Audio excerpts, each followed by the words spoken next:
Congratulations, you have discovered another meta egg. This is a place where we look at the, let's say, media's effect on reality.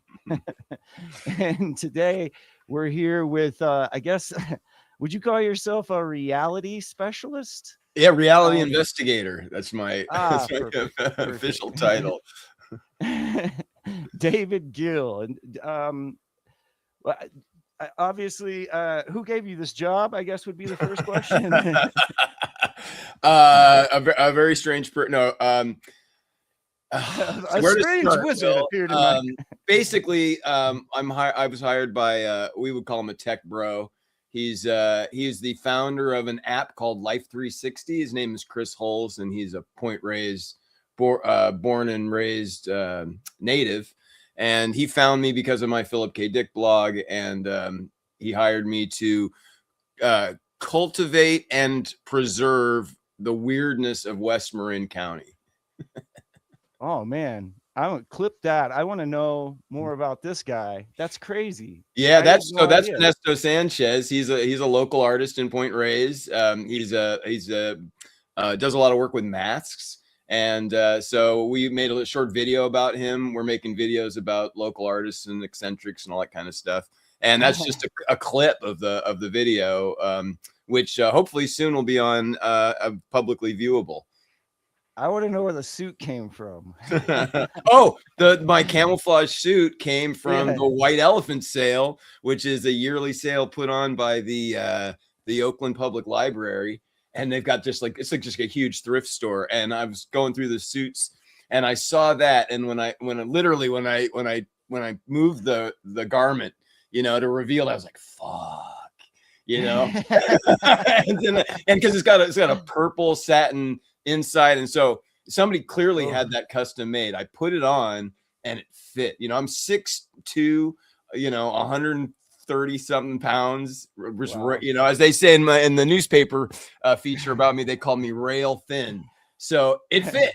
It was amazing. And to get back on topic, I mean, does that feel a little creepy? Like somebody, like someone set it up there for you in like a rehearsal or something?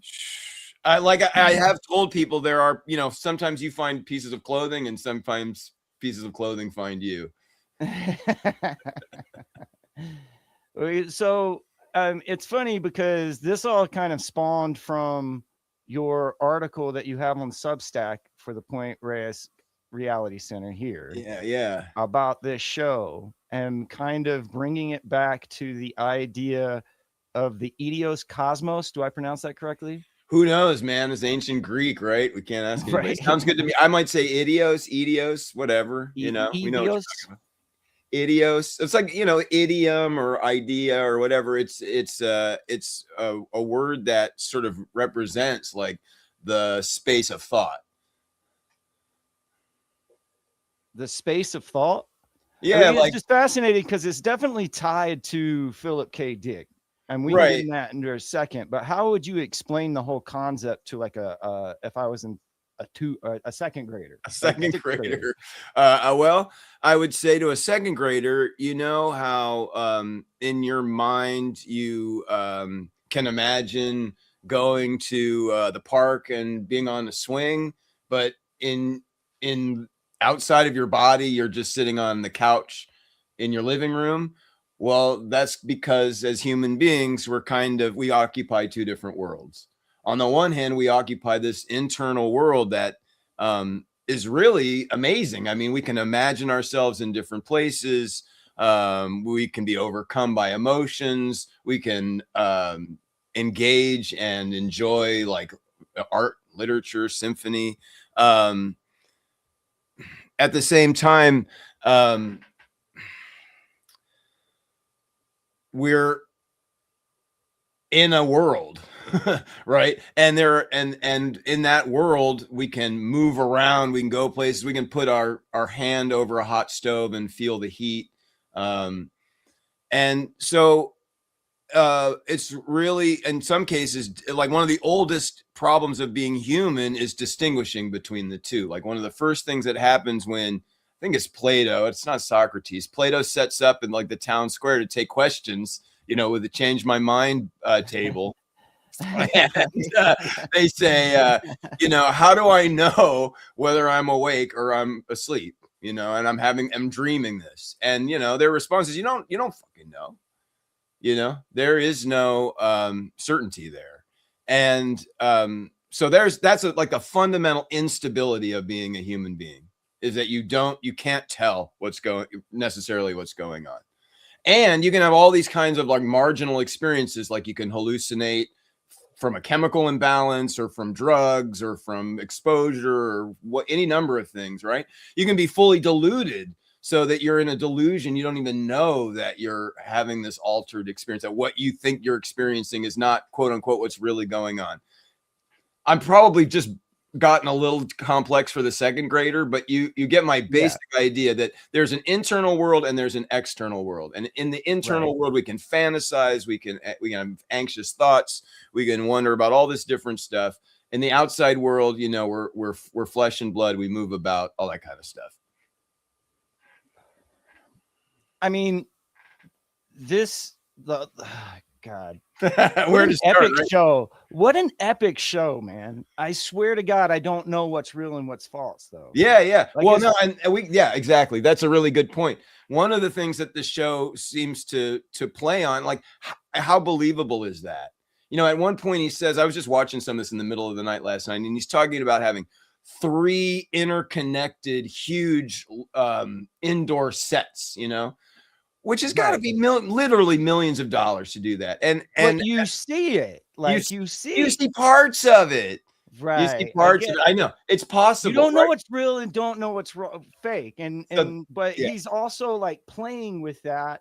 And there's also like this it's a cringe factor, because in some parts what he's doing is wrong in some way. All right. Yeah.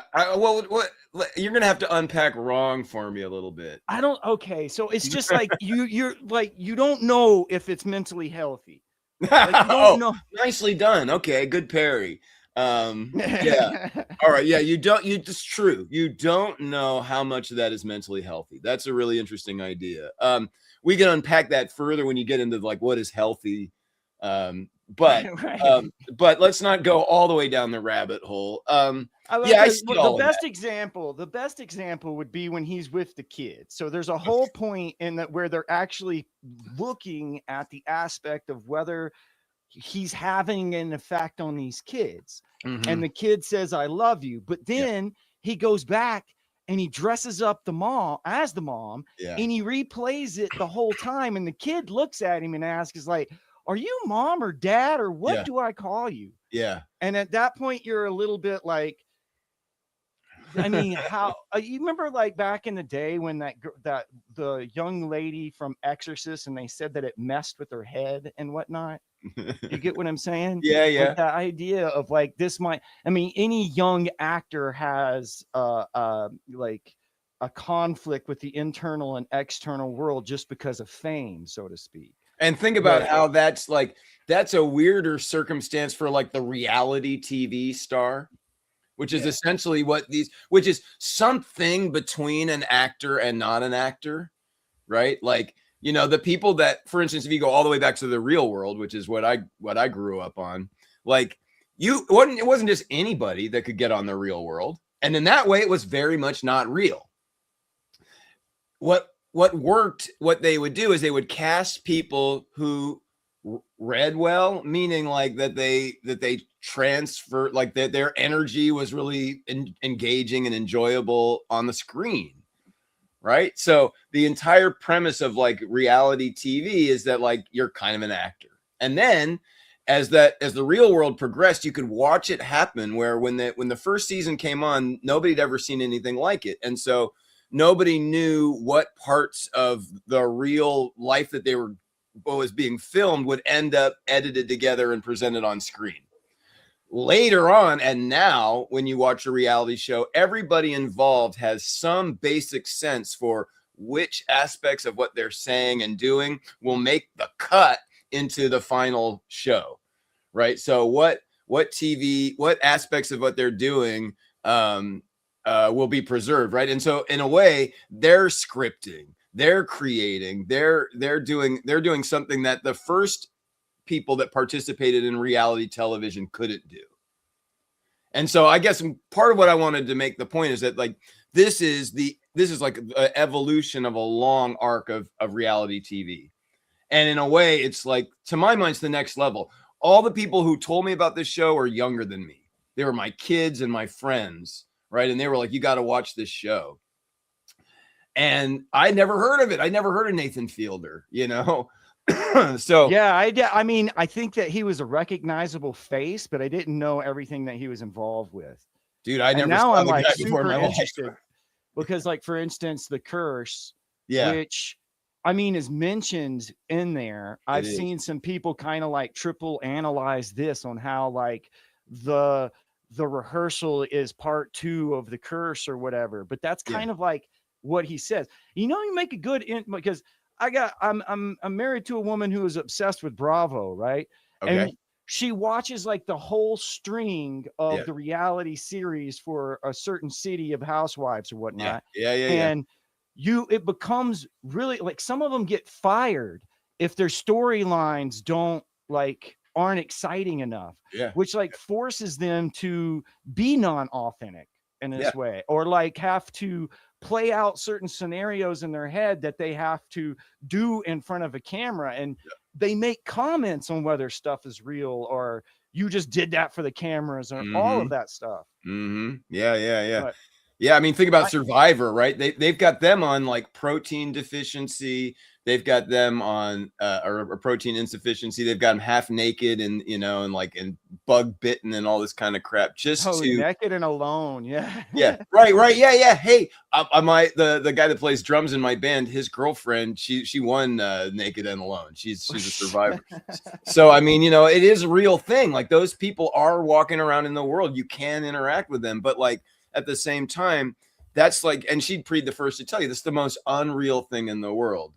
You know, that like the weird thing about Naked and Afraid is that like, if you were just to be able to step back 20 or 30 feet, you'd see the camera, the sound guy, the gaffer, the like there's probably a director watching, you know what I mean? And like the fact that the frame changes the view so much. And that's one of the things that's really cool about the rehearsal is that the frame gets broken occasionally. Like you'll see for instance, the actors in the second season in the cockpit of the airplane, and then you'll see Fielder like walking around the outside. You'll see him through the window as if he's out, you know, 10,000 feet in the sky or whatever. So the show does this really great job of playing with cuts and our ideas about linearity and you know, there's this thing. It's oddly Kubrickian for some reason to me, right? Because you know, like he's manipulating the sets or whatever and kind of manipulating what you see. But I don't know. Like I really like kind of searched out there to find out if he was really flying planes. Yeah. What did you find out? I'd be curious to know. It just says he claims. That's all that I could find.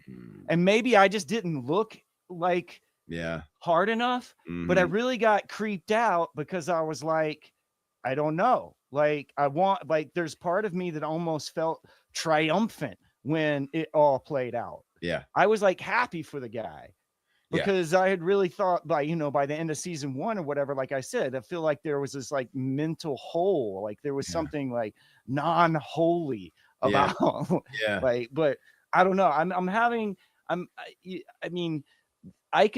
The weird thing is I'm noticing now is about this whole like concept that's deep rooted with Philip K. Dick and everything, but other individuals have also used it for individuals with like delusional problems, you know, like this is almost a mental health term. Am I right in that? Well, I mean, yeah, it's related to that. I mean, I guess the mental health term might be your psyche or I mean, I guess probably the way we would talk about it without using the ancient Greek is like your internal world, you know, your personal world. It's a fairly well understood concept in our society, because it's one of the few lived phenomena we all share. We all know what it is to have a personal inner world. And like, you know, the crazy thing is it's not permeable.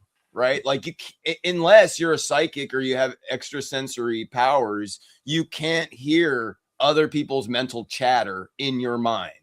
Like these are discrete, like what they were called, like was Leibniz calls them like windowless monads. Like we have these discrete chambers that we exist in, that we perceive reality out of, but they're nobody else can, no matter how long and wonderful, how long your marriage has been and how wonderful your wife is, she can't climb in that chamber with you. She can't be in your head, well, you can hear the nag. It's interesting. It's interesting. In the Nag Hammadi, the Republic by Socrates is included.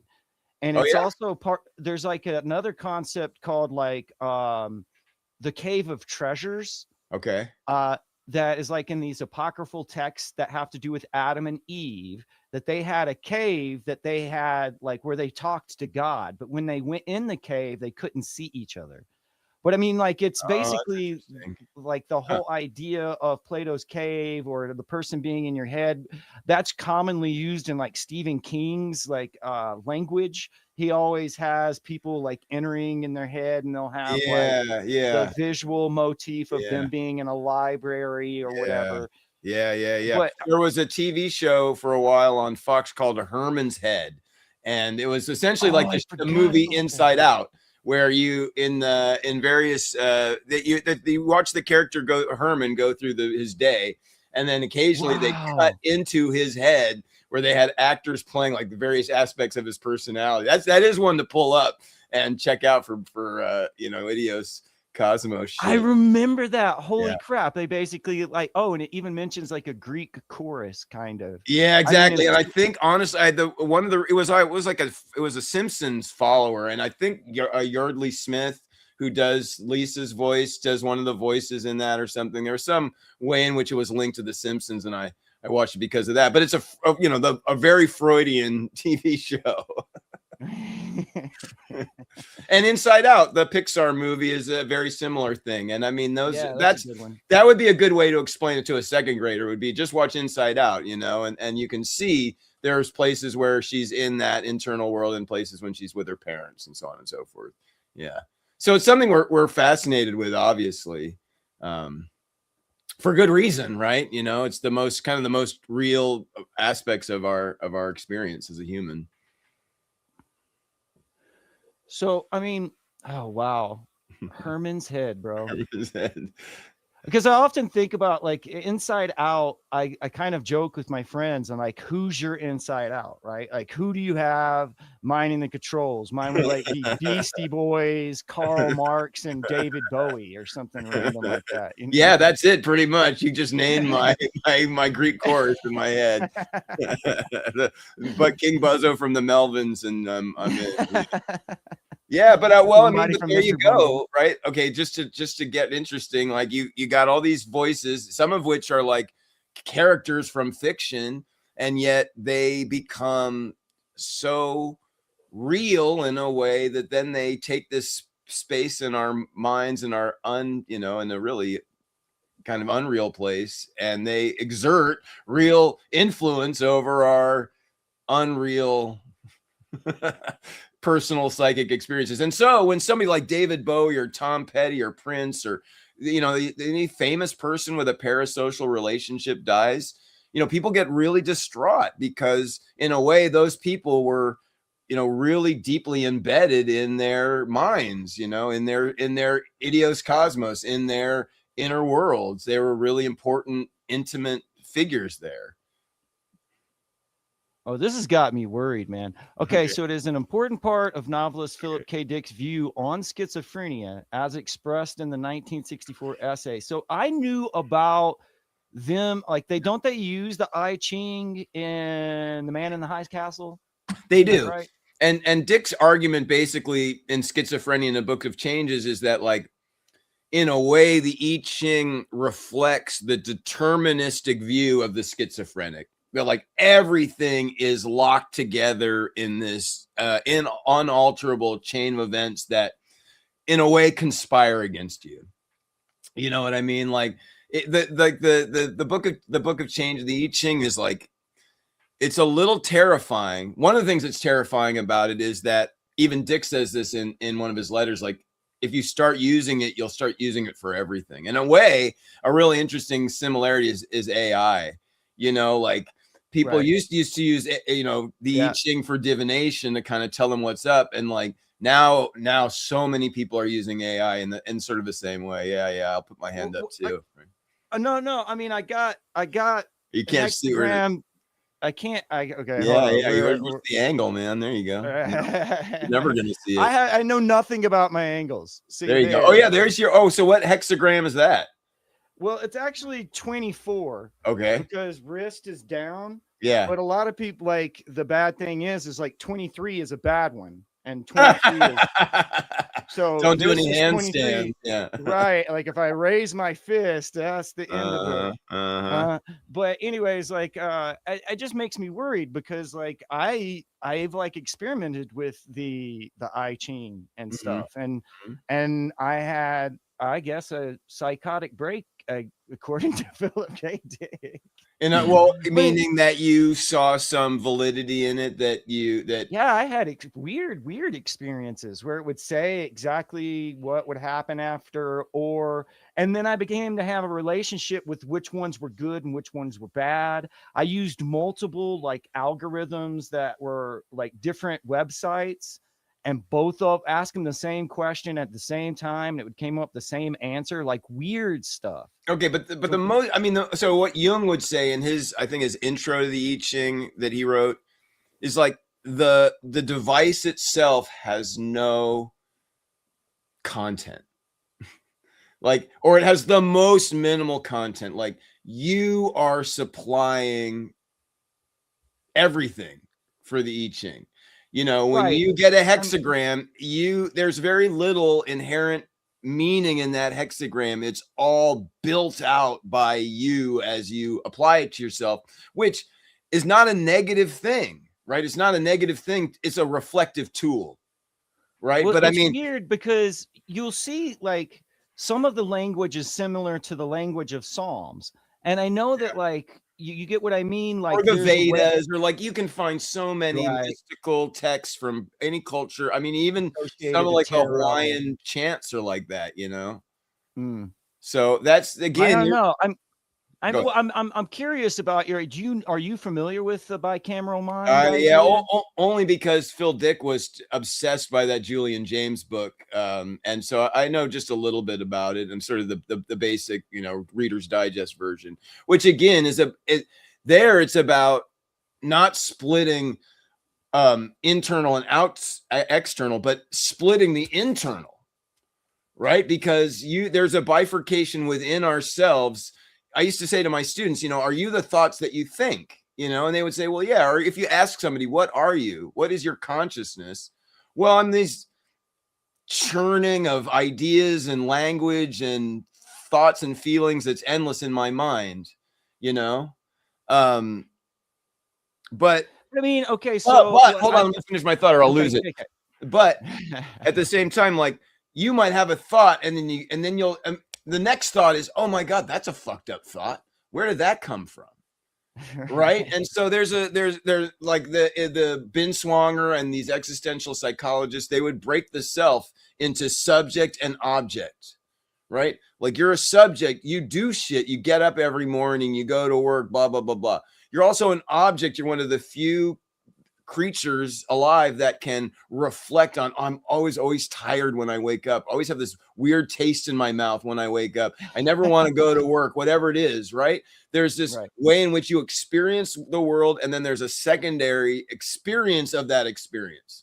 And that's where the rehearsal is playing on. It's like, there's a level of reality in which you're participating, you're doing it. And then there's a level of fantasy where you're like, tomorrow when I go out on this date, it's going to be like this. I'm going to wear my shirt. She's going to look at me like this, da, da, da, da. Or anxiety tomorrow on my date. What if I have this pimple? And what if my body odor is bad, or whatever it is, right? So it's taking that activity, that mental activity of being in your mind and either fantasizing or worrying, and externalizing that into the real world through, like, but not into the real world, into a world that is being filmed, edited, and then regurgitated back onto the screen. So it's like, okay, so there's like, you know, in literary, in my graduate school, they teach us about diegetic and extra diegetic, right? Like the diegetic is all the things that are in the story, and the extra diegetic are the things that are outside the story. And what you get with the rehearsal and postmodernism and being a human being is like taking that simple thing and making kind of a Mobius strip of it, like, so that what if you can pull up Mobius strips so people can see what that looks like it's a loop but it's twisted, you know, Mobius. I think I can get it close. Well, you know, yeah, exactly. Get it close enough. There you go. There's a good example, right? So if you think about like a diegetic or an extra diegetic being either side of that band, what you get in postmodernism is this Mobius strip where it's what, you know, in part it's the falseness that becomes the realness that you reflect, blah blah blah blah, you know, it becomes a funhouse mirror. But that's how therapy works. Like, I mean, think about when you go, like, well, when I went to a therapist when my parents got divorced, like as a 7-year-old, the guy showed me a picture of like a family, and it's like a real simple drawing, and like the mouths are just kind of holes, and you can't really tell, are they angry, are they, and it's like, what's happening here? And it's super ambiguous. Wow. Are they arguing No, about I mean, we did it. Okay, so we did a walkthrough on Beau is Afraid. Have you ever heard of this? Beau is Afraid. Yeah, it rings a bell. Beau is Afraid. Well, it's weird because Beau is Afraid is a pretty recent film. It's a year or so into the making of the Rehearsal, but it's so Beau at one point finds himself in the woods, and there's like a hippie community who puts on a play. Yeah, this guy right here's got it. It's fucked up and great. Is this one of our chat room guys said? Beau basically realizes that the play is about him, and stands up in the audience and goes, this, but all of the people who were in the play who were not represented by Joaquin Phoenix are wearing like masks with these holes in their face. They're just wearing these like expressionless face. It's weird because it's almost exactly what you're mentioning here. Yeah. Like that probably came from, I bet you there's like a name for those dolls. Yeah, you would find this movie absolutely fascinating. Because yeah, I mean, it sounds great just looking at it, for sure. And it's like Being John Malkovich, or I mean, there's a lot of films like this that, you know, get to the idea of what is a story. And, you know, we've been talking about this video that you should put up with the Susan Sontag and John Berger, and like their idea of like what a story is, and how the story is both like an ultimate truth, right? Like, you know, for me, the story is Star Wars. Like that's a story that as a kid expressed some kind of profound truth to me. And yet it's like, it's not even realistic, you know? No. It's totally. I mean, do you think that was there's this big argument on like really nerdy fans, and then people who understand like the hero's journey and are Jungian. Right. Like a lot of people say it's the only thing that made Star Wars popular was the hero's journey idea. Do you agree with that or no? And then some people go the opposite. Normally, like, okay, so here's true fan would say it's the opposite. I'm 53, so when I saw it in 1977 in the theaters, I was 5. So I was a 5-year-old in the theaters, and what I remember is people cheering. And the moment that people, so cheering in the audience of the movie over and over again, I saw the movie like 10 times in the theater. The one part that they cheer is not when the Death Star blows up. It's when Luke is flying his X-Wing fighter, and he is about to do all this stuff with the targeting computer, and suddenly the music gets very intense and melodic, and Obi-Wan's voice says, Luke, you know, trust your feelings, you know, and he puts the targeting computer away. That's when people cheered. So what I would tell you is there's some way in which that does speak to the idea that what people are resonating with is the Jungian hero's journey. It's not the plot. The plot is, okay, they blew up the Death Star, evil is done. Yay, good job. No, the moral of the story is you have to have the force. You have to listen to yourself. You can't have your life controlled by what people are telling you to do. A targeting computer tells you what to do and when, right? and the key metaphorically is you have to set that aside and you have to listen to yourself. Think about the fact that every goddamn audience cheered at the same spot. They're not cheering the plot. They're not cheering the, yes, the evil has been vanquished, the Death Star has been. That's not the heroic act that takes place that people are applauding. The heroic act that people are applauding is, oh my God, he listened to himself. Oh my God, he didn't let the computers tell him what to do. Right? That's fucking beautiful, man. You know, as a Jungian, at least that's what I think. So, so that speaks to the, but I mean, but there's another level of like, it's really, it was a science fiction story that appealed to people in a new way because it was gritty. Right. And like most of the science fiction we'd seen up to that point had been pretty polished. Like, even though the special effects were crummy, the futures that were being imagined were cleaner, more homogeneous, more basically simplified. Sterile. I mean, sterile. Like there you go. There's the word. And so the like scuffs and dings, the like references to stuff like Clone Wars. It was a lived in exactly. Future.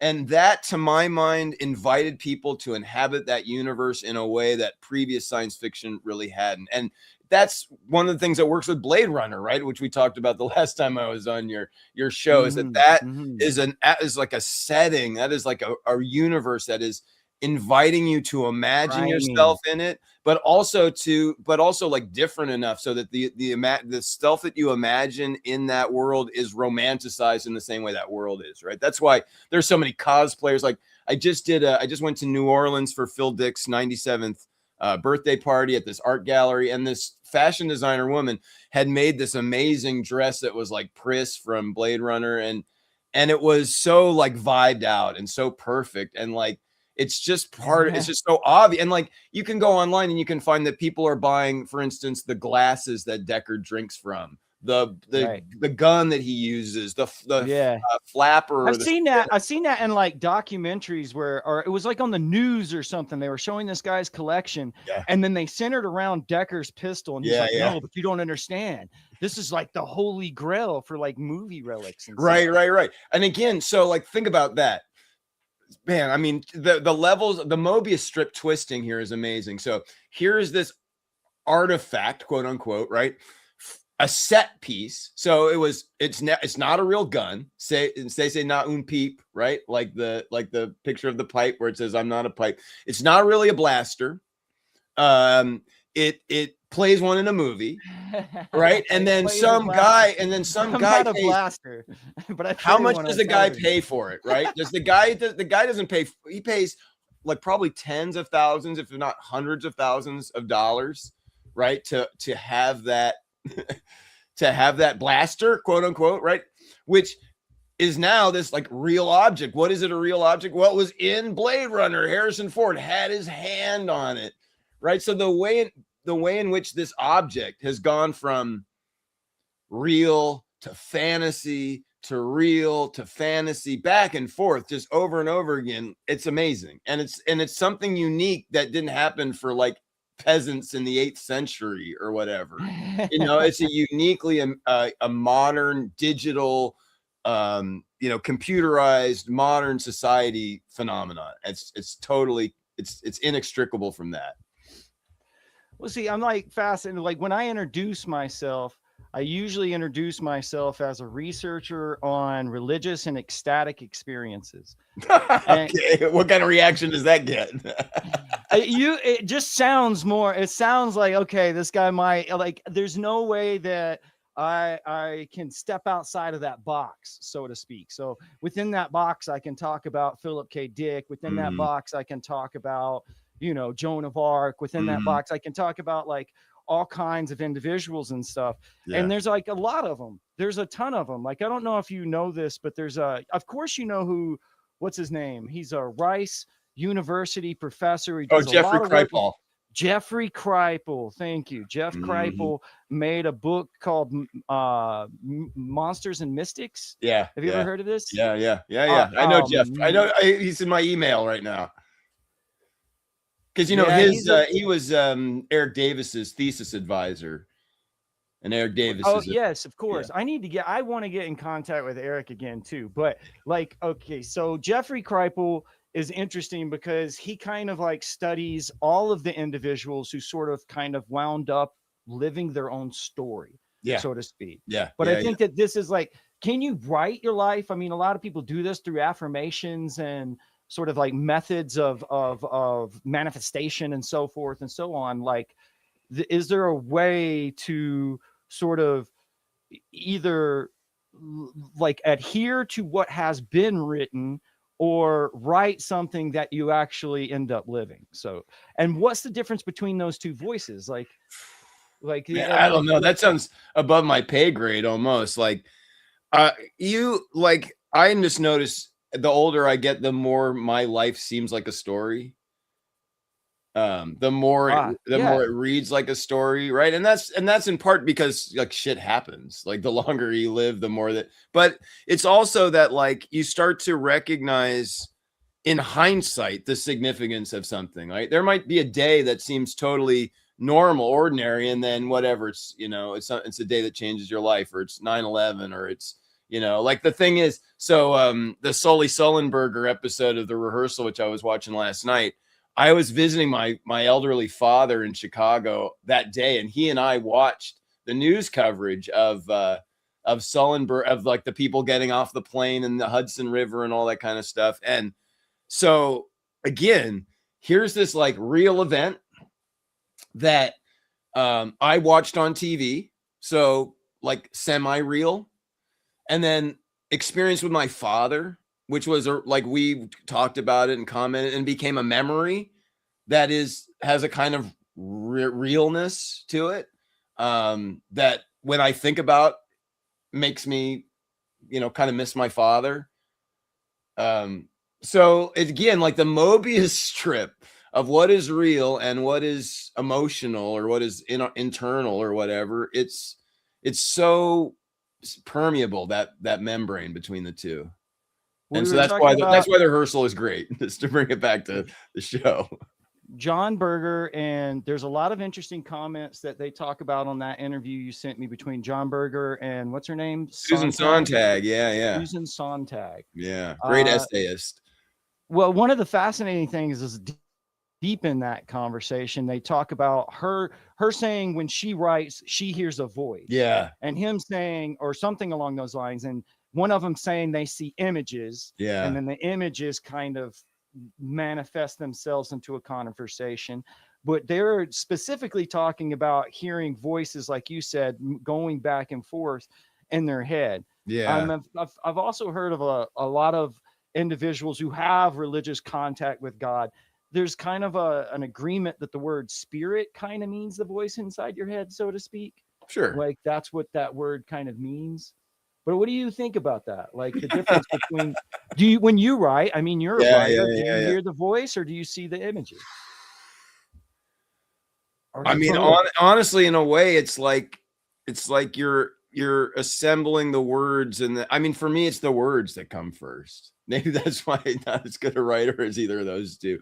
But like for me, like I don't know, there's something about like the words are creating the picture that then I'm seeing. Like I'm also a musician, and I hear people talk about this. I hear these sounds in their head, and like I kind of don't really I don't hear the sounds in my head, but when I'm playing the guitar, I'm like, oh, I'm hearing like, oh, I heard that. I wonder if it could sound a little different. But like at every point, it's like either the words, the music, they're the stimulus that my brain is acting on. So as an artist for myself, I'm not doing it that way. I very rarely go to the page with an idea in mind. Like, this is what I'm going to write. It's usually very different from that. So, you know, but It's really tough. It's a question of like, how do you get that what's inside of you out and what's outside the world into you? This is like, I Jonathan Letham's got a novel. I bought it at the bookstore, and I cracked it open, you know, and just like looked at one sentence. This is sort of Will style, right? Like, what can I get from this book? Well, let me look at one sentence, and the one sentence was, everybody wants to take something from the world and put it inside themselves, and take something from inside themselves and put it out into the world. It's like, oh, great! I don't need to read the book. That's enough for me. You know, that's a great idea that I can play with for a really long time. But that's how it works. Like, I don't know. It's not words. It's not pictures. It's something inside of me that I want to get out. And the vehicle for that in many cases is language. I mean, of course, when we go back to this conversation that they were having, the main focus is storytelling, right? And I mean, my main thesis here on Meta Egg is somehow that individuals have an experience, a paranormal experience or whatever, that becomes fiction. That fiction sort of creates new or informs other experiences.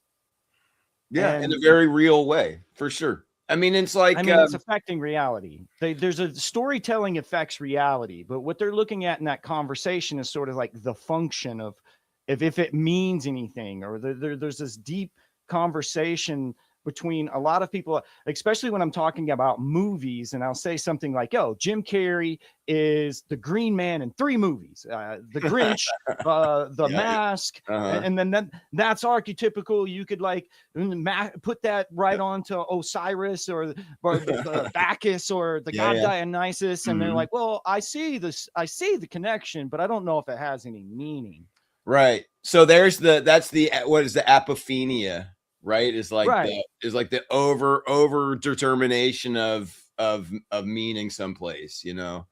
But regardless, it happens. He's green, and those topics are in the movies. Like, there's certain symbols that seem almost intentional and have an effect on. There's like certain sects of people who look at movies like this. Of course, Valis is the big example. All right. Yeah, nice play. That's a good one. You're right. And that was the autobiographical telling of going to see David Bowie's The Man Who Fell to Earth. Right. Right. And so that's a real thing that happened. Like, you can talk to Tim Powers about it, you know. That was that really went on. Yeah, but it is a play on what's real and what's not. For instance, in The Man Who Fell to Earth, there's one scene where Bowie walks by an advertisement for his newest album. Yeah. And so, yeah. And it's an intentional play with reality. But I think that it does something to people. Like, there's something psychological that storytelling is almost is a necessity for in some real ways. When I just interviewed for the Reality Investigation Center a guy named Mark Pesci, Pesci. He's a technologist, a futurist. He lives in Australia. He's going to be our guest speaker in a couple of weeks at a dinner. And I asked him, you know, what's the best and worst things about human perception? And his take was, they're the same. The best and worst thing about human perception is our ability to be hypnotized. Is our ability to be mesmerized, is our ability to be taken over by what we're perceiving, and to have it cast like a profound magical effect on us, right? I mean, I go to a lot of musical concerts. You see it all the time. Like, you see a moment on stage that is literally the closest thing in my life that I've seen to magic, because it has the most powerful image, you know, symbol or whatever. It's like, it's so incredible. And that's fantastic. Like, so much of the better part of my personality has been built out of those transcendent moments with literature, where something really spoke to me, really made an impact on me, and changed the way I thought about something. So at the same time, I often look at it. It's like it's At like this, I at the same, almost want to do something that Philip K. Dick did to me. You know, like that's what I want to do to people. That's why you tell stories, is because you want to have, well, that's why you make a movie, is because you want the person to feel like you did when you yeah, walked out of Star Wars. right, right, right. But I mean, there's a real problem with that of like, is everybody gonna have the same reaction to Star Wars? You know, and like I used to talk about this in class, and I would talk about Hamlet. Right, Hamlet's a play about a guy whose dad dies and who returns as a ghost and says, "Avenge my death." You know, and the way you understand that ghost, in my opinion, has a lot to do with your own relationship to your own father. So a lot Oh, of you just, bro, you just have you heard of this film? Here, hold on, let me show it for you. is this the Hamnet? You bringing me to Hamnet? Yeah, Hamnet. I've not seen it yet, but I know. I mean, I know the You backstory. know Yeah, what you were talking about yeah, here has specifically to do with the rehearsal, yeah, yeah. right? Oh yeah, Yeah, wouldn't you say?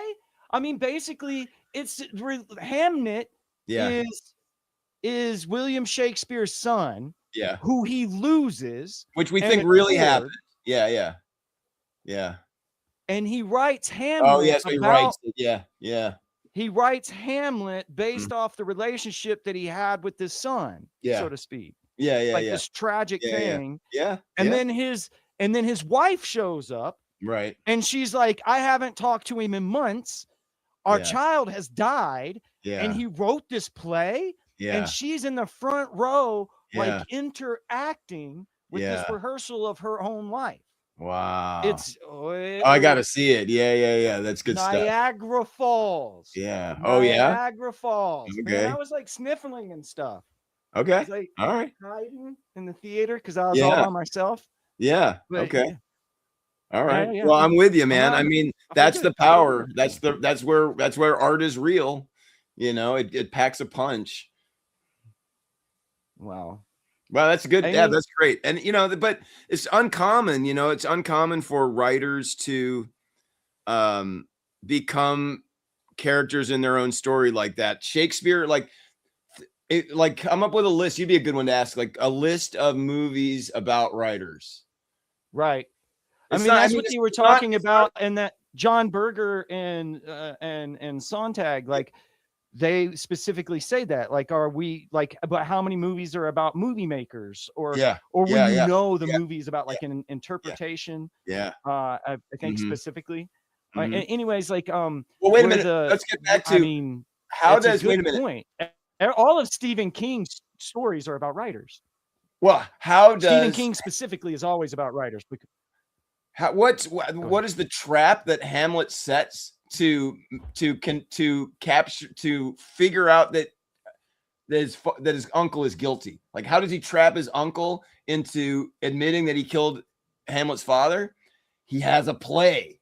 He puts on a play in the middle of the play, and the play depicts the killing of an uncle in such a way that the real killer in Right. the audience will know, oh my God, he knows that I did da da da da da, and then the guilt's going to get him, right? So So that's again, even more impactful because again, it's the mother is there and she's seeing the play within the play within the play. that's right. And So it's oh flipping man. that Mobius strip. It's like you think about, like, here's a really good metaphor, right? If you think about the diegetic and the extra diegetic as a rubber band, right? The Mobius strip, what we're seeing in our world is like if you put that rubber band on one of those balsa wood, you ever get one of those balsa wood flyers with the little red propeller at the plastic propeller in the front, and when you wind that propeller up, it takes that rubber band that runs along the bottom of the airplane, it twists it as tight as it can, right? And the more it twists, the more like thrust it gives to the balsa wood plane. If you just think about it, I mean, in a lot of ways, that's how the rehearsal and Hamnet and these meta narratives that are about the creation of narratives themselves, they function in that same way. The more tightly you can twist that Mobius strip, the more lift or push you can give the narrative as it's flying away. How about that for 10:54 in the morning, man? Oh, that was good. Well, I'm thinking like talking about Star Wars. I mean, not everybody's going to react the same way. There was definitely a different participation in the 70s with movies. Like people would talk back or out loud in the movies that I think have been lost now. In part, that was because the theater provided the only option for seeing the movie. Like one of the things that my students used to blow their minds is like when Star Wars came out, literally the only place you could watch it was in the movie theater for years. I mean, for years. I think Return of the Jedi was like one of the first VHSs. Exactly. That's like one of the first ones. That's the one I remember watching in my neighbor's den, you know, specifically the desert stuff. Absolutely. So that the film experience changed as those movies came out. And you know, the last time I had outburst in the theater was I went and saw Crimes of the Future, the Cronenberg movie, which I absolutely loved. And in the middle of the movie, like 45 minutes in, this guy gets up and just as he's leaving the theater, he goes, "This movie fucking sucks," you know? And it was fantastic. Like it was the greatest. For me, I was like, I know I'm like. I imagine a lot of people do that to Cronenberg. That guy being mad was like why I was there, though, you know, like that was like, yes, I made the right decision. That guy and I don't have much in common, you know, is basically what I knew. Star Wars, there's something interesting, though. Star Wars was actually in the theaters for like 17 months. I've joked about that before, where it's like my parents had the ability to go to Star Wars, get pregnant, have me, and go back to Star Wars. That is crazy. And it didn't seem like that because I was like 5, but I remember like my parents were going through a divorce. So my mom would take me, my dad would take me, my friends would go. And so their parents would take me. I remember at one point, like my mom it was like, she's getting divorced. She's redecorating the house. So the interior designer is there. And he says, you know, I'm taking my kids to see Star Wars this afternoon. I'm like, oh, you got to take me too. You know, like I would just tag along anywhere I could. Because it was totally, it was almost like a church or something. It was like this totally transcendent realm that you could, you could only enter it in this movie theater. It's really it's weird to think about now that things are so different, but have you ever read Ready Player One, the book? No, I just saw the movie, unfortunately. Oh man, you would probably absolutely love the book. I mean, I just because of the time period that was written, I don't think. I know.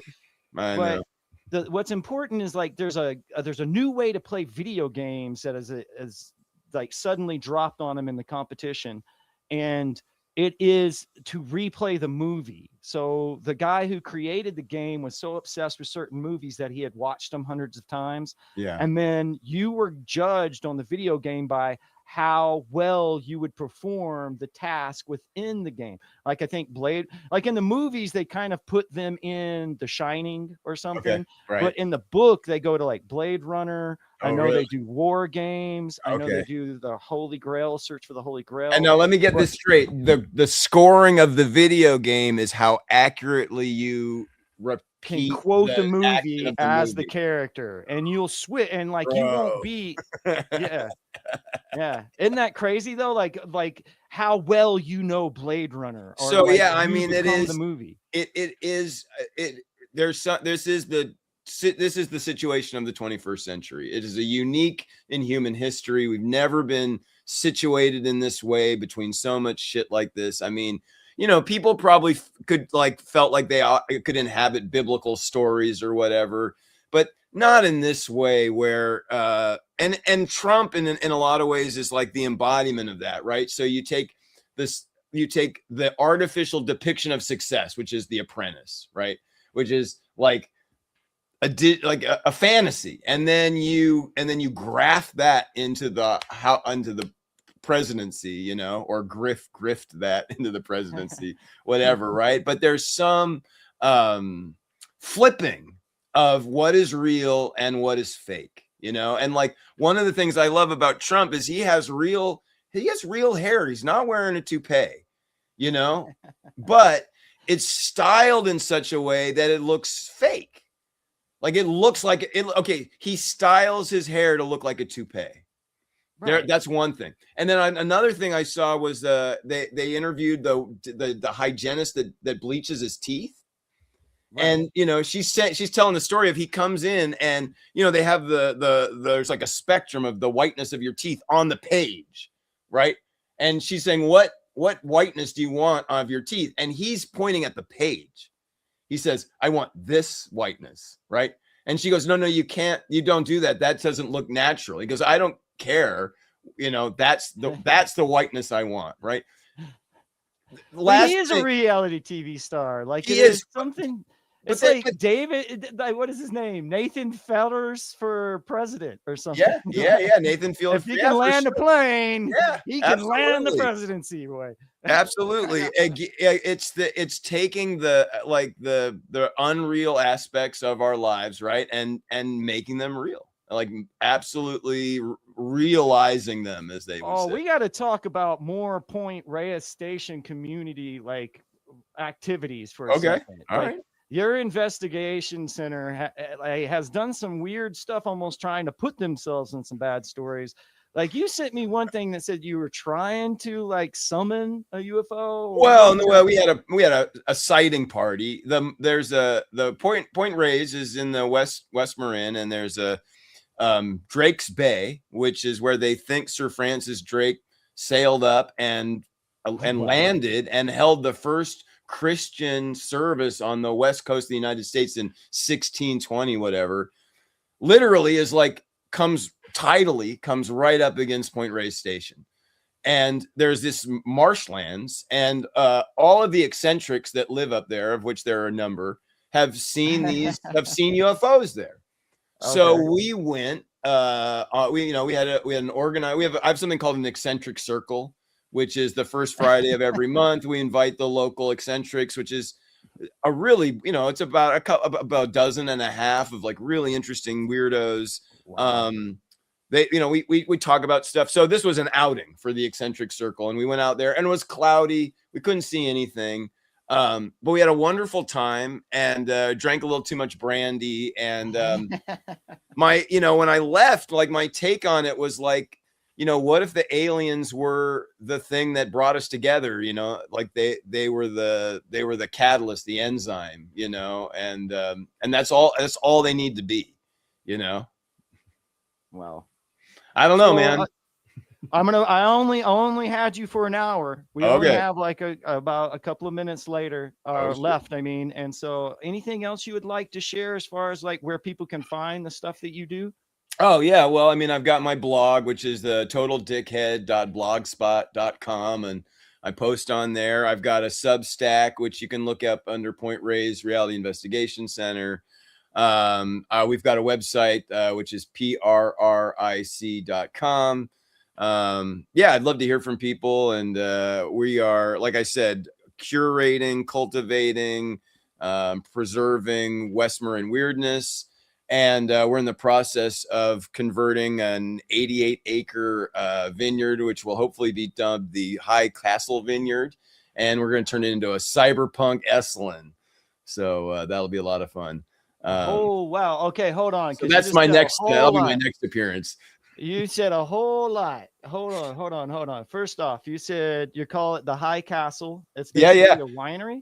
Yeah, it's a winery that my boss purchased. It was called the Point Reyes Vineyard, and it's about a mile and a quarter from where Dick wrote "Man the High Castle," and so it seemed like a pretty good name. And then we're hoping to do some sort of mind expansion activities there, if you know what I mean. And so High Castle. Aslan, you mentioned Aslan Institute. So which is Jeffrey Kripal's a big player over there right now.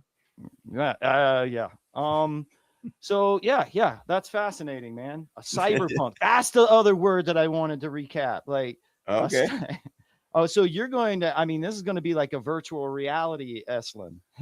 Well, no, Esalen was a kind of a pie in the sky, almost a magical thinking kind of like a little bit more down to earth and a little more like a little nitty grittier, a little bit more around like ideas of biohacking and the